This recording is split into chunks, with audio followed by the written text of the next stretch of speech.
What is up, you guys? Wanted to give you a warm welcome back to the Seed Retention Network. Now, today's video is going to be an absolute banger, so you're definitely going to want to stick around.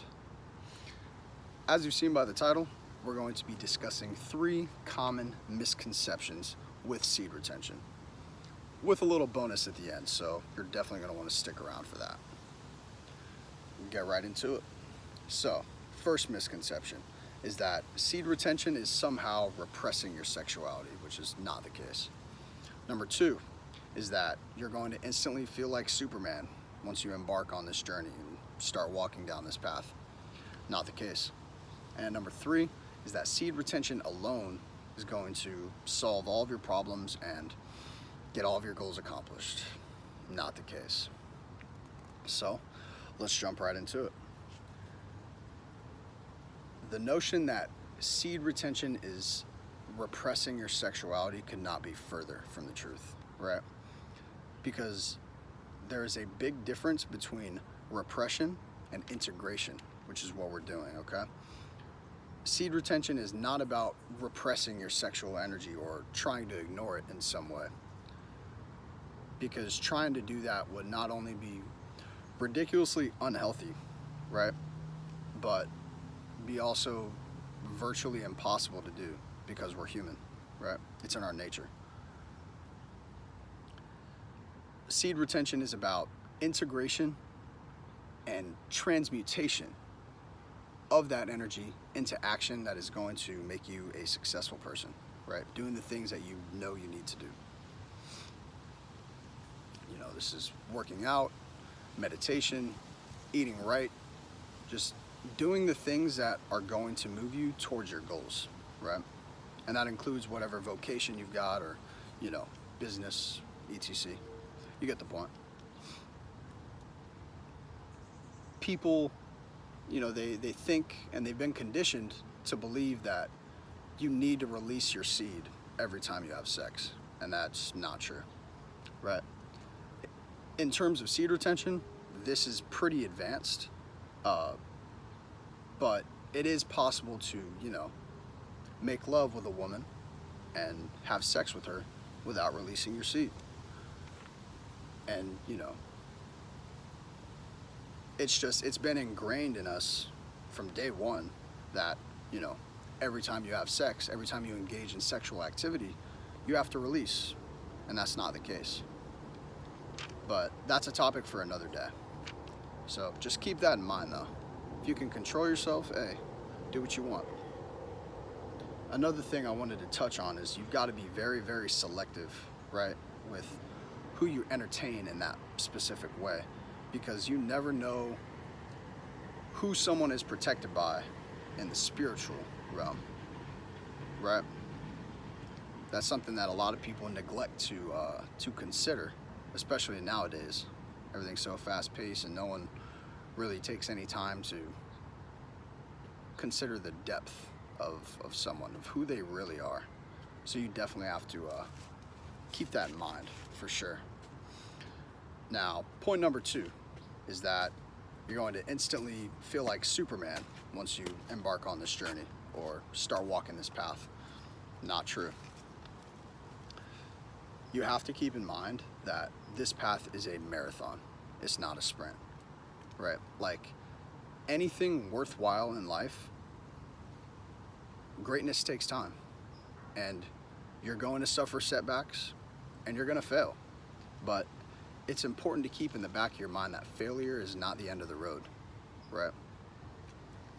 That's an opportunity to learn and an opportunity to grow. Right?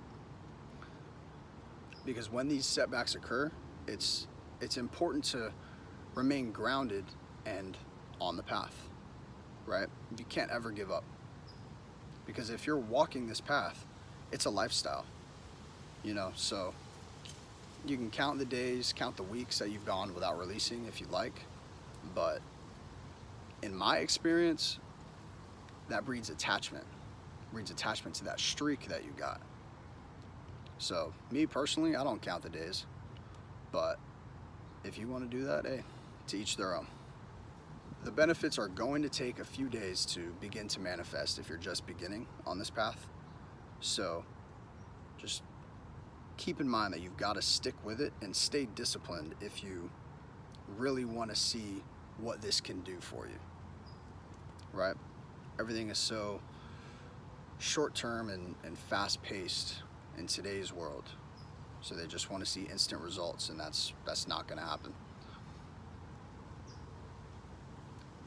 You've also got to remember that the benefits that you receive, they're going to intensify over time.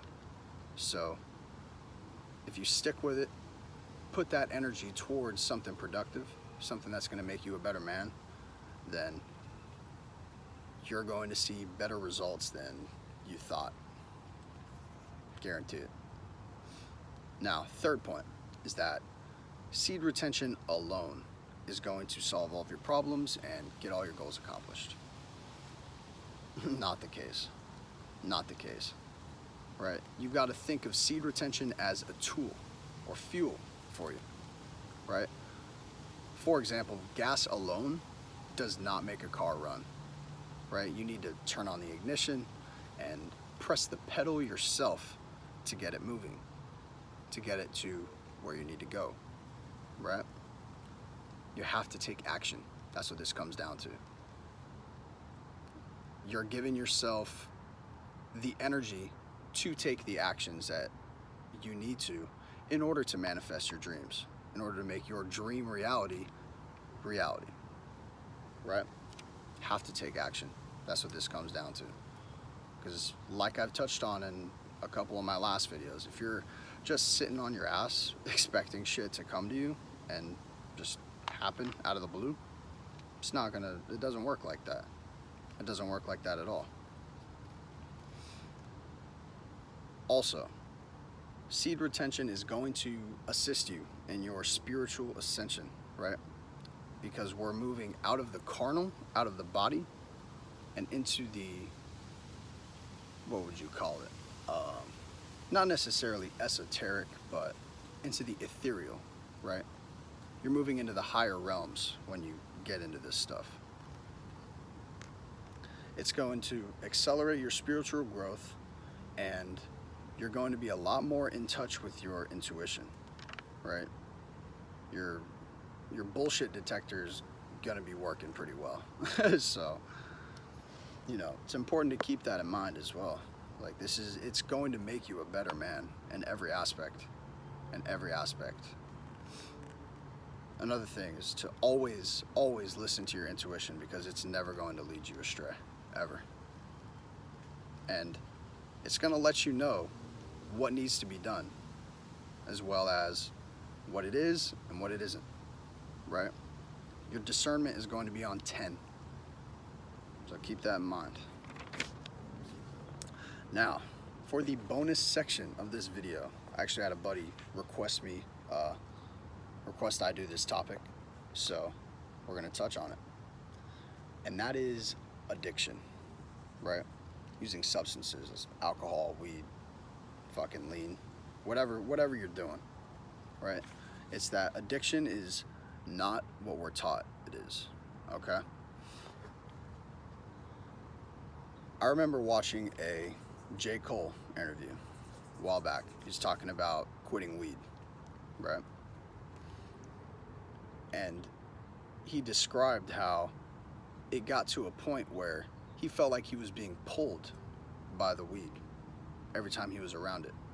And him touching on that, him talking about how he didn't like that feeling of being pulled by something, really struck a chord with me. And I'm not gonna sit here in front and act like I haven't struggled with this, because I have, right? I'm not perfect. I'm human. Everyone has their vices, but at some point you have to ascend past that, right? You have to grow. And a lot of people like staying stagnant. So when they see growth, they just turn their eyes away, and you can't do that. Because once you're aware of this stuff, it's impossible to live in your lower nature, live to satisfy those momentary desires, right? One thing identify what you're trying to mask or run away from. Because at the root of it, at the deep, deep root of it, that is what a lot of addiction comes down to. Is you're trying to run from some sort of emotional issues or some problem that you've got in life. So identify exactly what that is, because in order to fix a problem, you have to know what's causing it, and you have to admit there's a problem. Now, also, you have to recognize that you can run away from emotional turmoil, right? Or whatever it is you're dealing with, but you can't run away from the consequences of running away from that emotional turmoil, okay? It's gonna come back to bite you in the ass, right? You might feel better now smoking that blunt, but your lungs are gonna feel like shit, and you're gonna feel a little guilty after, because you know you shouldn't be doing it. And that's my case, right? Like, I play soccer, so I can't do it. Can't do it anymore. Like, the old me that did that stuff doesn't exist anymore, because I'm living in a new reality now. And that behavior, like, I can't be on that frequency anymore. So I've realized that, and it's been a tough battle, right? Like, like I said, I'm not gonna sit here and be fake with you guys and act like I'm perfect, because I'm not. But, you know, there's something Bill Burr said about addiction, and that really hit home when I was struggling with this to begin with. He said addiction is viewed like a mountain, right? It's viewed like you gotta climb up a mountain, but in reality, you're stepping up onto a curb. That's all. Right? That's it. It's easier than you think. And, you know, you might have this perception in your mind of it being this huge monster that you gotta kill, and there's all sorts of stuff you gotta do, 12-step programs, da-da-da-da. Nah. Get yourself in the right mindset, and you can conquer anything. Anything. Alright? With that being said, if you guys enjoyed today's video, go ahead and like and comment, as well as subscribe, right? I'm going to be making a lot of similar content to this, so if you're interested, stay tuned. I'll see you guys in the next one. Peace.